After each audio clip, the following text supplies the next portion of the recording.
Plus two परे मिलिबो 30,000 टंका प्रत्येक वर्ष मिलिबो ए टंका। तेणु केमिति पाइबे प्लस टू रो 55% मात्र 55% दरकार 350 मार्क रखिले पाई परिबे ई मेधावृत्ति। चलंतु आज आलोचना करिबा ई मेधावृत्ति विषय रे।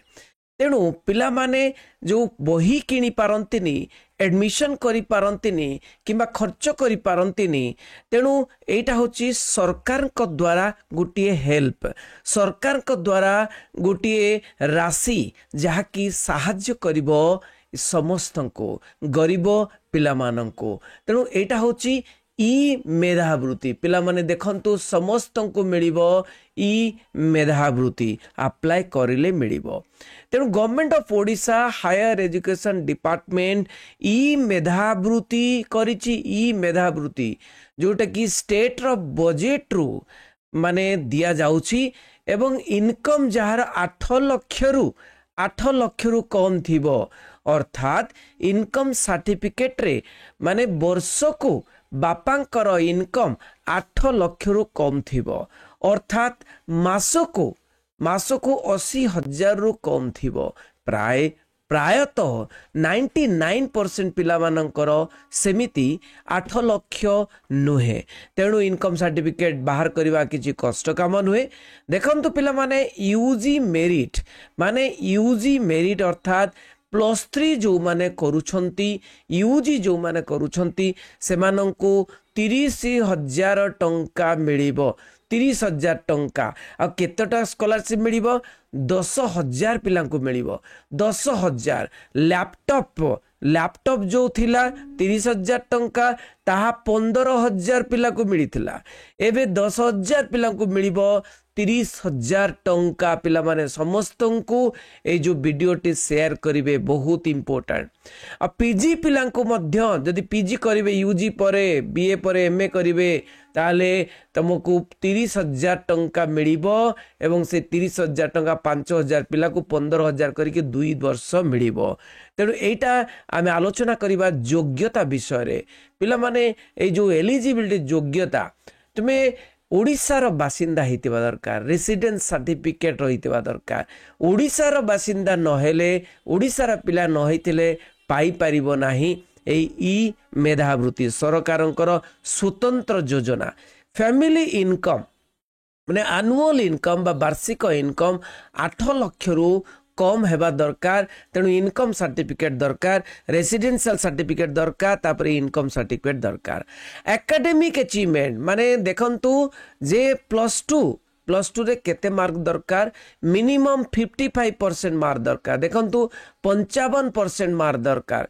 तो 55% केते होउची ना तुमरो 60% होउची 360 मार्क रे नहीं 60% होची। 55% माने 30 मार्क माइनस कर देले 320 मात्र नहीं 330 जदि रखिचंती 330 ऊपर को रखिचंती 330 ऊपर को रखिचंती पिला माने ताहाले 55% सेटा एवं एलिजिबल टू अप्लाई ई मेधावृत्ति 60% भी नुहे 55%। तेणु प्लस 2 सीएचएससी रु करिथिबा दरकार। सीएचएससी ओडिशा क्लास 12 और इक्विवेलेंट जदि सीबीएसई रु करिचंती आ आईसीएसई रु करिचंती ताहले भी मिलिबो इक्विवेलेंट लिखाइची। तेणु प्लस 2 जोउठ भी करिथांतु 12th क्लास जोउठ भी करिथांतु 55% मार्क रहिबा दरकार। एवं प्लस 3 जदि एडमिशन करिचंती सीबीएसई आईसीएसई हो तेणु प्लस 3 जदि करिचंती किंबा कोनोसी रेगुलर डिग्री करिचंती रेगुलर डिग्री माने इंजीनियरिंग हो मेडिकल हो कोनोसी रेगुलर माने डिग्री करिचंती किंबा प्लस 3 करिचंती कोनोसी भी कॉलेज रे कोनोसी भी इंस्टीट्यूशन कोनोसी यूनिवर्सिटी रे ताहाले मिलिबो 30,000 टंका वर्ष को 10,000 करी 30,000 टंका मिलिबो। तो पीजी मेरिट मध्य सही भली 55% मार्क दरकार। टेक्निकल प्रोफेशनल माने मध्य पाइबे बोली लिखाई से +2 को केंद्र करी आ पीजी मेरिट +3 को केंद्र करी +3 जदि 55% रखिछंती ताहले पाई परिबे।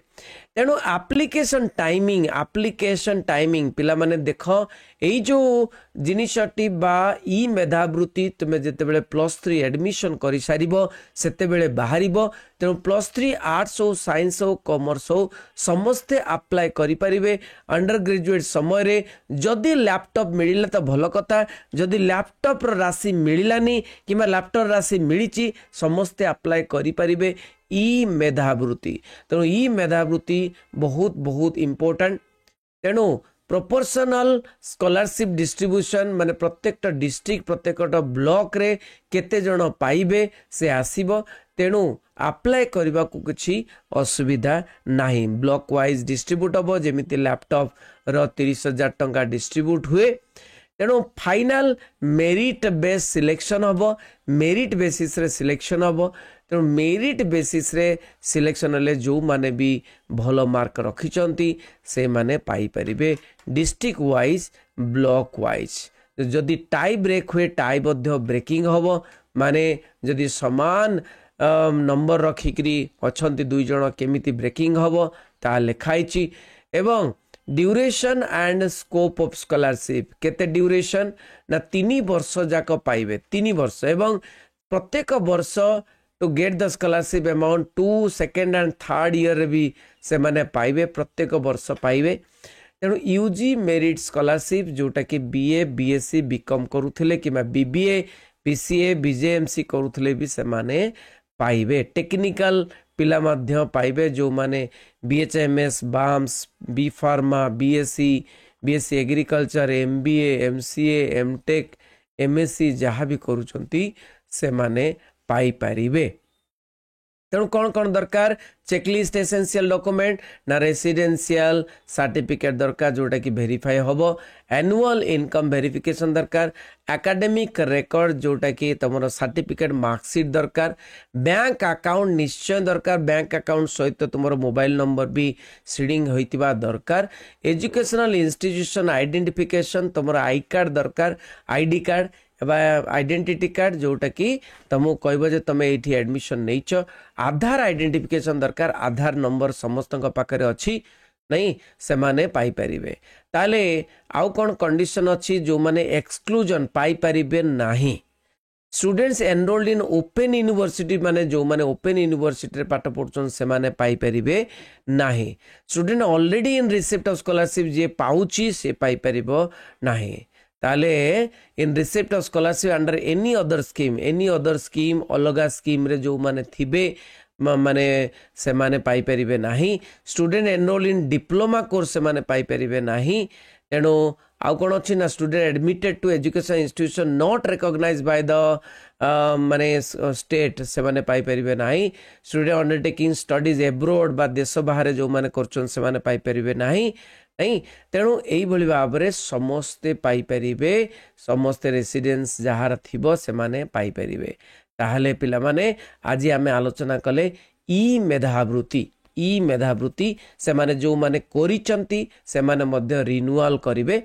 तेणु +3 एडमिशन परे बाहरी पड़िबो ई मेधावृत्ति समस्ते अप्लाई करिवे बोली आशा। Thank you very much. सहिली बंदी उत्कल जननी।